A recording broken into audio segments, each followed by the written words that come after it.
அனைவருக்கும் வணக்கம். நான் கனகா டிசைனிங் டெய்லர். நாம் இன்றைக்கி கிளாஸில் என்ன பார்க்க போகிறோம் அப்படின்னு சொல்லி பார்த்தோன்னா, கர்ச்சீஃப் அளவுகள். கர்ச்சீஃப் அளவுகள் ரெண்டு அளவுகள் தான் இருக்குது. ஒன்று உயரம், இன்னொன்று அகலம். ஓகேங்களா? 12 இன்ச்சு உயரம், 12 இன்ச்சு அகலம். அந்த ப்ளஸ் ஒன்றுங்கிறது வந்து நமக்கு தையலுக்கான அளவுகள். ஓகேங்களா? இந்த தையலுக்கான அளவுகள் வந்துட்டு நம்ம வந்து மடித்து தைக்கிறதுக்காக வந்துட்டு நம்ம 1 இன்ச்சு வந்து 4 பக்கமுமே விடுறோம். கர்ச்சீஃப் வந்து சதுர சைஸில் தான் இருக்கும். அதனால் நம்ம மடிச்சடிக்கிறது ஒரே அளவுகளாக 4 பக்கமுமே ஒரே அளவுகளாக இருக்கும். இப்போ இந்த அளவுகள் தெரிஞ்சுக்கோங்க. அதுக்கப்புறம் நான் கட்டிங் எப்படி போகிறதுன்னு பார்க்குறதுக்கு முன்னாடி ஸ்டூடெண்ட்ஸ் எல்லாருமே வந்துட்டு உங்களுடைய நேம் கோடு இருக்குது பார்த்தீங்களா? அந்த கோடோட வந்து ஸ்டூடெண்ட்ஸ் வந்து நீங்கள் என்ன பண்ணுறீங்க, கீழே வந்து கமெண்டில் யார் யார் வீடியோஸ் பார்த்துருக்கீங்களோ அவங்களாம் வந்து கீழே வந்து கமெண்ட் பண்ணிவிடுங்க. ஏன்னா வீடியோஸ் வந்துட்டு லைவில் வந்து சில சமயம் இந்த மாதிரி பிரச்சனை ஆகுது. இன்னொன்று, மிஷின் வந்து ஊசி வந்து சரியான ஊசி போடாததுனால லைவில் வந்துட்டு மிஸ்டேக் ஆகிடுச்சு.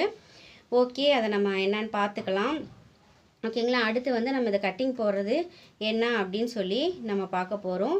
கட்டிங்க்கு வந்துட்டு என்னென்ன அளவுகள் எடுப்போம்? உயரம், அகலம் 2 அளவுகள் தான். பிகினர்ஸாக இருக்கவங்க நல்லா தெரிஞ்சுக்கோங்க எப்படி எடுக்கணும்னு. அப்போ எடுக்கிறப்ப வந்து ரெடி அளவு வந்து 12னா உயரம் வந்து 13, அகலம் வந்து 13 எடுப்போம். ஓகேங்களா? ரெடி அளவு வந்து 12, எக்ஸ்ட்ரா தையலுக்குங்கிறப்ப ஒவ்வொரு இன்ச்சு சேர்த்து வந்து நம்ம எடுப்போம். அதுதான் வந்து ரெடி அளவுன்னு சொல்கிறது. ஓகே, 12 இன்ச்சுங்கிறது ரெடி அளவு, ப்ளஸ் 1ங்கிறது வந்து தையலோடு சேர்த்து 13 இன்ச்சுன்னு சொல்லிட்டு நம்ம வைப்போம். ஓகேங்களா? இப்போ கட்டிங் எப்படி போடுறது அப்படிங்கிறத நம்ம பார்க்கலாம். இப்போ வந்துட்டு அளவுகள் வந்து எடுக்க போகிறோம். எப்படி எடுக்க போகிறோம் அப்படின்னு சொன்னால், நம்ம பக்கம் வந்துட்டு இந்த துணி வந்து கீழ் பார்த்து இருக்கணும். ஓகேங்களா? நம்ம சைடு வந்து இப்படி கீழ் பார்த்து இருக்கணும். பெரிய பீஸ், இந்த மாதிரி பெரிய பீஸாக இருக்குன்னா அதுலேருந்து எப்படி கர்ச்சீஃப் இது பண்ணுறது நம்ம பார்க்க போகிறோம், கட் பண்ணுறதுன்னு சொல்லிட்டு. பிகினர்ஸ் வந்து நல்லா கவனிச்சுக்கோங்க. ஓகேங்களா? இந்த கீழே ஹைட்லேருந்து என்ன பண்ணணும், 13 இன்ச்சுக்கு வந்துட்டு ரெடியாக எடுத்துக்கணும். ஓகேங்களா? அதே மாதிரி இந்த கரைப்பகுதியிலேருந்து 13 இன்ச்சுக்கு அகலமாக எடுத்துக்கணும்.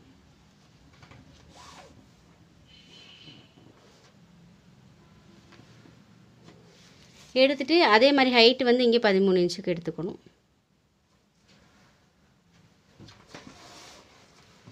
கீழேருந்து மார்க் பண்ணுறது எப்படியோ அதே மாதிரி தான் மேலேருந்து மார்க் பண்ணுறதும் பண்ணணும்.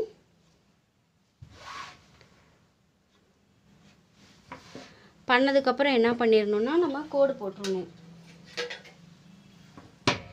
எப்பயுமே வந்து ஒரு அளவுகள் எடுத்தோன்னா அந்த அளவுகளை எடுத்து என்ன பண்ணிடணும், ஒரு ஃபுல்லாக வந்துட்டு ஒரு ஒரு ஒரு கோட்டுக்குள்ளே கொண்டு வந்துடணும். ஓகேங்களா? இப்போ உயரம் எடுத்தாச்சு, அகலம் எடுத்தாச்சு. நம்ம என்ன பண்ணுறோம், ஓகேங்களா? இப்போ இதை கட் பண்ண போகிறோம்.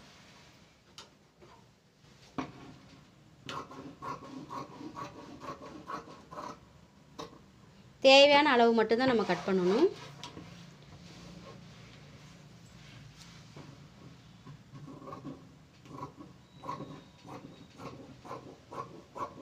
எப்படி கை கொண்டு போகிறேன் அப்படிங்கிறதெல்லாம் வந்துட்டு நீங்கள் பார்க்கணும். சிசர் முதல்ல எப்படி பிடிக்கணும்னா இப்படி வச்சு தான் நம்ம கட் பண்ணணும். இப்போ நம்ம சதுரமாக ஒரு பீஸ் வந்து என்ன பண்ணியாச்சு, கட் பண்ணியாச்சு. இப்போ இது எப்படி நம்ம ஸ்டிச் பண்ணுறது அப்படிங்கிறத நம்ம பார்க்கலாம். கர்ச்சீஃபோட அளவுகளும் அளவை வந்துட்டு எப்படி கட் பண்ணுற முறைகளும் பார்த்தோம். இப்போ வந்துட்டு எப்படி ஸ்டிச் பண்ணுறது அப்படிங்கிறத பார்த்துக்கலாம். 1 இன்ச்சு சொல்லியிருந்தேன் இல்லைங்களா? அப்போ அந்த 1 இன்ச்சுங்கிறது வந்துட்டு ஃபஸ்ட்டு வந்து 1/2 இன்ச்சு மடிச்சுக்கணும். அதுக்கப்புறம் ஒரு 1/2 இன்ச். கர்ச்சீஃப் தைக்கிறதுனால என்ன அப்படின்னு சொல்லி பார்த்தோன்னா, நம்ம சேரீ ஓர் அடிக்கிறதுக்குலாம் இது தான் வந்து யூஸ் ஆகும். அதனால் கரெக்டாக பார்த்துக்கோங்க. நம்ம இங்கே வந்து துணி வைக்கிறப்பயே வந்து இந்த எட்ஜில் தான் வைக்கணும். ஓகேங்களா? எட்ஜுனா இந்த நீடில் பார் இருக்குது பார்த்தீங்களா? இந்த நீடில் பார் வந்து கரெக்டாக அந்த துணியோட இந்த பகுதியில் வந்து நமக்கு தையல் வந்து விழுகணும். ஓகேங்களா? லைவில் நூல் வந்து தைக்காமல் போனதுக்கு காரணம் என்ன அப்படின்னு சொல்லி பார்த்தோன்னா, ஊசி வந்து சரியான ஊசி வந்து மாட்டலை. அதனால் நூல் வந்து கட்டாயி போயிடுச்சு.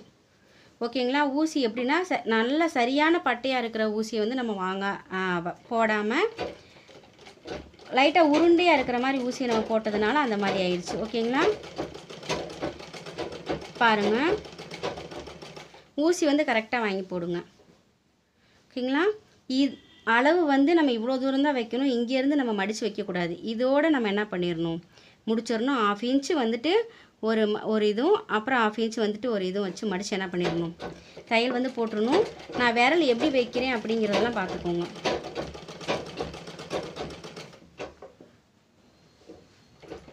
இதுலேயே உங்களுக்கு அமுக்கடி எப்படி அப்படிங்கிறத வந்துட்டு நான் சொல்லித்தரேன். லிஃப்ட் பார் மேலே எடுத்து விட்டு மறுபடியும் ஒரு தையல் போடணும். அதான் அமுக்கு தையல். இந்த மாதிரி கெட்டி தையலாக விழுகும். ஓகேங்களா. இந்த மாதிரி கெட்டியாக வந்து விழுகும். இதுக்கு பேர் தான் அமுக்கு தையல்.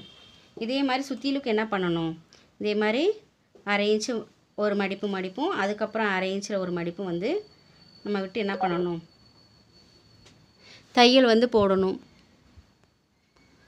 ஓகேங்களா. இதே மாதிரி 4 பக்கம் வந்து என்ன பண்ணுங்க, தையல் போடுங்க. ஸ்டார்ட் பண்ணுறப்பையும் முடிக்கிறப்பையும் என்ன பண்ணணும், அமுக்கு தையல் போட்டுடணும்.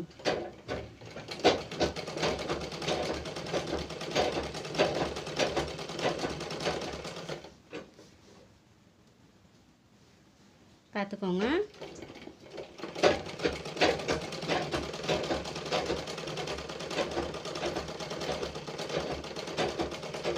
இந்த மாதிரி தையல் போடணும். கர்ச்சீஃப் சுற்றிலுக்கு அப்படிங்கிறதுனால ஏற்கனவே ஒரு மடிப்பு மடிச்சிருவோம், அப்போ உள்ளே போயிடும். அது இதே வந்து என்ன பண்ணுங்க, பிகினர்ஸாக இருக்க நீங்கள் வந்து ப்ராக்டிஸ் பண்ணுங்க.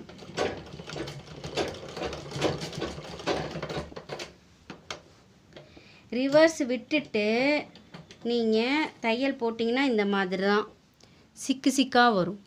ஓகேங்களா. இது நல்லா தெரிஞ்சுக்கோங்க. இந்த மாதிரி சிக்காக வரும்.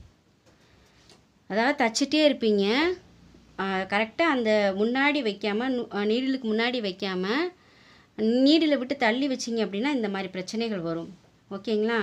அப்போ உள்ளேருந்து நூல் வந்து இந்த மாதிரி கொத்து கொத்தாக வரும். இப்போ இதை ஃபுல் ஃபினிஷிங் பண்ணிவிட்டு உங்களுக்கு காமிக்கிறேன். இப்போ பாருங்கள், இன்னொரு பக்கம் நம்ம அடிக்க போகிறோம்.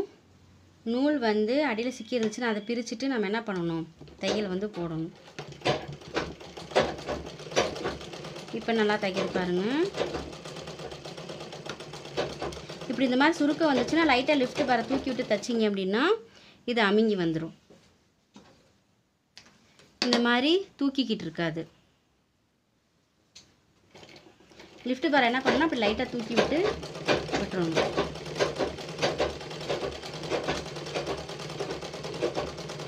இப்போ அமுக்கு தையல் வந்து இன்னொரு தடவை உங்களுக்கு போட்டு காமிக்கிறேன். மறுபடியும் ரிவர்ஸ் போங்க. ஒரு 4 தையல் மட்டும் ரிவர்ஸ் போய் என்ன பண்ணுங்க, மறுபடியும் தையல் போடுங்க. அவ்வளோதான் அமுக்கு தையல். இப்படி தான் வந்து கர்ச்சீஃப் வந்து ஸ்டிச் பண்ணணும். நேற்று கிளாஸில் வந்துட்டு ஊசி வந்து சரியாக நான் போடாமல் விட்டுட்டேன், அதனால் இந்த மாதிரி பிரச்சனைகள் வந்துருச்சு. கர்ச்சீஃப் இந்த மாதிரி பண்ணிக்கோங்க. இந்த மாதிரி ஸ்டிச் பண்ணி எனக்கு வாட்ஸ்அப்பில் வந்து சென்ட் பண்ணுங்க. ஓகேங்களா. இதான் அசைன்மெண்ட்டு.